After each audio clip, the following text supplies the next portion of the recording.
Hi friends, welcome to my channel.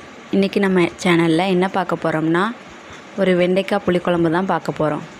முதல்ல சட்டி வச்சுட்டு அதில் தேவையான எண்ணெய் ஊற்றிக்கலாம். வெட்டி வச்சுருக்க வெண்டைக்காய் உள்ளே சேர்த்துக்கலாம். இப்போ எல்லாத்தையும் உள்ளே சேர்த்ததுக்கப்புறம் நல்லா வதக்கி விடணும். அந்த எண்ணெயிலே நல்லா வதக்கினா தான் அதோட பிசுப்பு தன்மை கொஞ்சம் இதாகும்.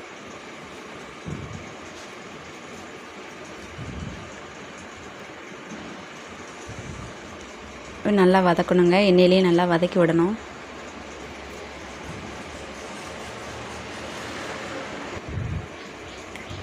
இப்போ பார்த்திங்கன்னா நல்லா வதக்கியாச்சு. இப்போ எடுத்து நம்ம தட்டில் மாற்றிக்கலாம்.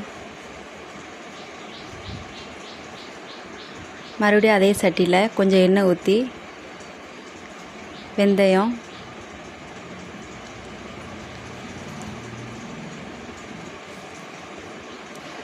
வெந்தயம் நல்லா பொரியட்டுங்க. அதுக்கப்புறம் கடுகு சேர்த்துக்கலாம்.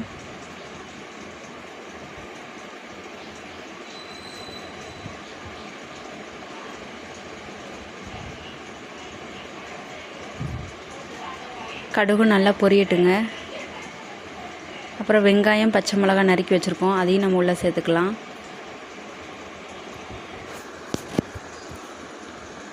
இப்போ நல்லா வதக்கிக்கலாம்.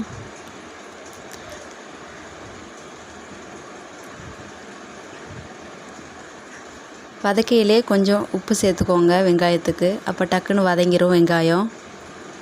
இப்போ பார்த்திங்களா நல்லா வதங்கிருச்சு. இதுக்கப்புறம் நம்ம அரைச்சி வச்சுருக்க தக்காளியை அதில் சேர்த்துக்கலாம்.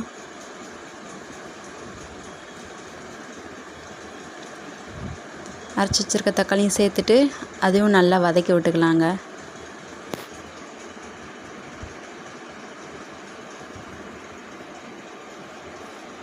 இப்போ நல்லா வதங்கிருச்சு.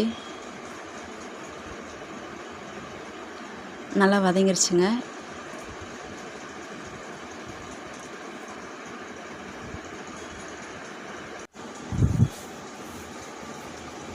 இப்போ கொஞ்சம் மஞ்சள் பொடி போட்டுக்கலாம்.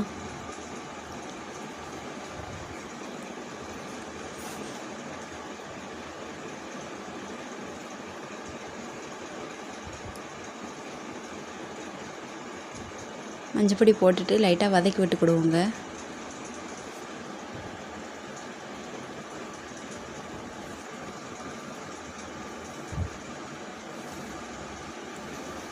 மஞ்சள் பொடியை நல்லா வதக்கிட்டோம்.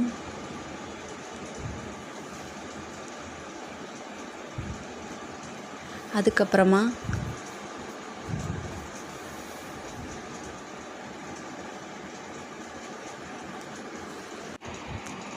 அடுத்து நம்ம மிளகாத்தூள் பொடி கொஞ்சம் சேர்த்துக்கலாம். மிளகாத்தூள் பொடி சேர்த்துட்டு லைட்டாக கிண்டி விட்டுக்கலாம்.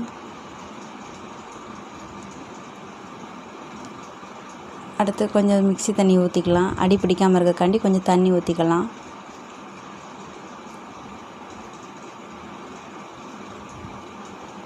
தண்ணி ஊற்றிட்டு நல்லா கிண்டி வச்சுங்க.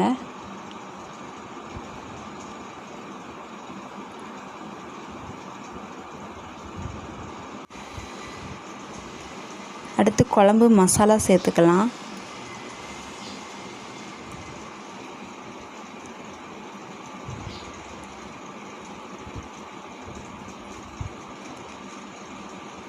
குழம்பு மசாலா பொடி இப்போ சேர்த்தாச்சுங்க.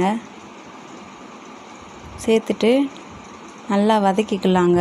பொடியோட ஸ்மெல் வராத அளவுக்கு நம்ம நல்லா வதக்கிக்கலாம். இப்போ பார்த்திங்கன்னா நல்லா வதங்கிருச்சு. இப்போ நம்ம வதக்கி வச்சுருக்க வெண்டைக்காவை எடுத்து அதில் சேர்த்துக்கலாம். சேர்த்துட்டு நல்லா அதையும் சேர்த்து நல்லா மிக்ஸ் பண்ணணுங்க.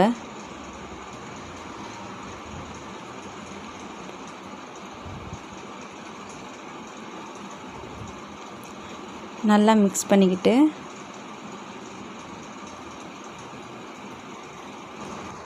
இப்போ நம்ம கரைச்சி வச்சுருக்க புளி தண்ணியை உள்ளே சேர்த்துக்கலாம்.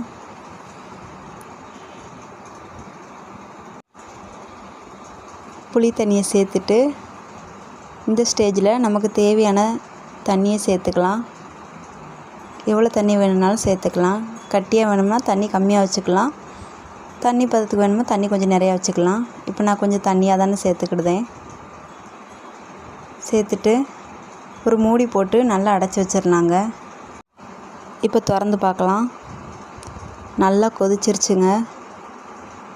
பார்த்திங்களா, நல்லா கொதிச்சிருச்சு.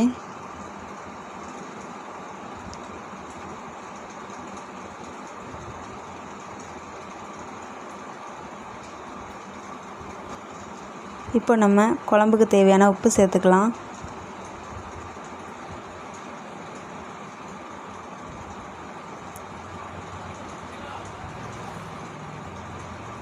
இப்போ உப்பு சேர்த்துட்டோம். உப்பு சேர்த்துட்டு நல்லா கொதிக்கட்டுங்க. லாஸ்ட்டு 2 மல்லித்தழை போட்டு குழம்பு ஆஃப் பண்ணிக்கலாங்க. அவ்வளோதாங்க குழம்பு. ரொம்ப ஈஸியாக வச்சிடலாம். இந்த வீடியோ உங்களுக்கு பிடிச்சிருந்தா லைக் பண்ணுங்கள், ஷேர் பண்ணுங்கள், மறக்காமல் கமெண்ட் பண்ணுங்கள். அடுத்து என்ன வீடியோ போடலான்னு கமெண்டில் சொல்லுங்கள். தேங்க்யூ ஃபார் வாட்சிங்.